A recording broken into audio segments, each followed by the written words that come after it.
My name is Eric Patterson, and I serve as Executive Vice President of the Religious Freedom Institute in Washington, D.C.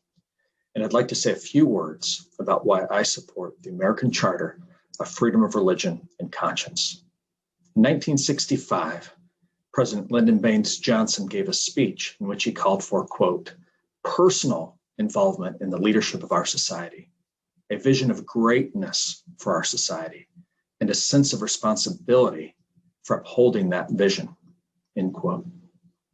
The American Charter of Freedom of Religion and Conscience does this. It has a vision for the greatness of American society, rooted in fundamental principles such as inalienable rights, popular sovereignty, the rule of law, equal citizenship, freedom of speech and religion, and the right to life, liberty, and the pursuit of happiness. Our equal obligation to defend these principles includes ensuring that they're applied to all citizens equally. True, we live in difficult times. As LBJ's advisor, John Gardner, observed in 1969, a generation doesn't have much choice in the problems that the forces of history throw at it. It does have a choice as to whether it will face those problems honestly. We need continuous and candid debate as to what the most important problems are and whether we're turning our backs on them, solving them, or making them worse.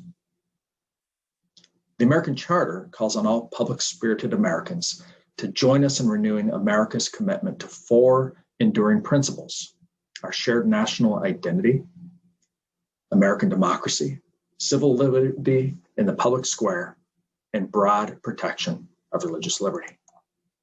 First, e pluribus unum, out of many one, our identity.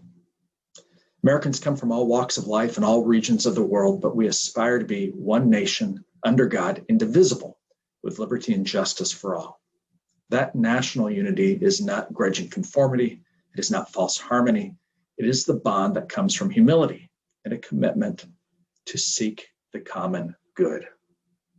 The alternative is the loss of our birthright. For as Abraham Lincoln famously said, a house divided against itself cannot stand. Second, the Charter commits us to American democracy.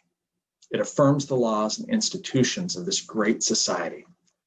From our organic laws, including the Declaration of Independence and the Constitution, through more than 2 centuries of gradual and hard-fought progress, our system remains the envy of the world.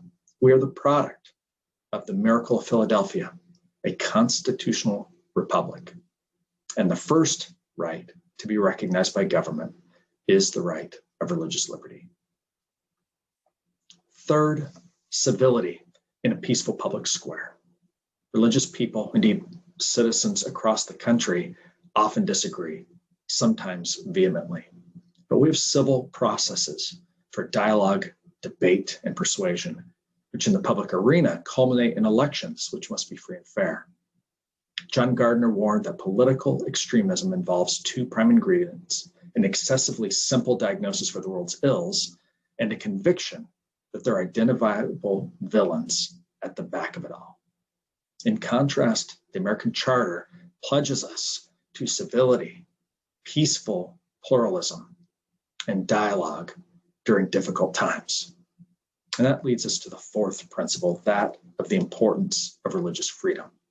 Religious freedom is our first freedom, identified as such in the Bill of Rights, but it's one of a bundle of liberties: the right to assemble, to meet with others, the right to raise one's children in the faith, the right to disseminate information by print and other means, the right to have private property so people can come together, the right to assemble towards a common purpose, including all the great humanitarian work that religious people do.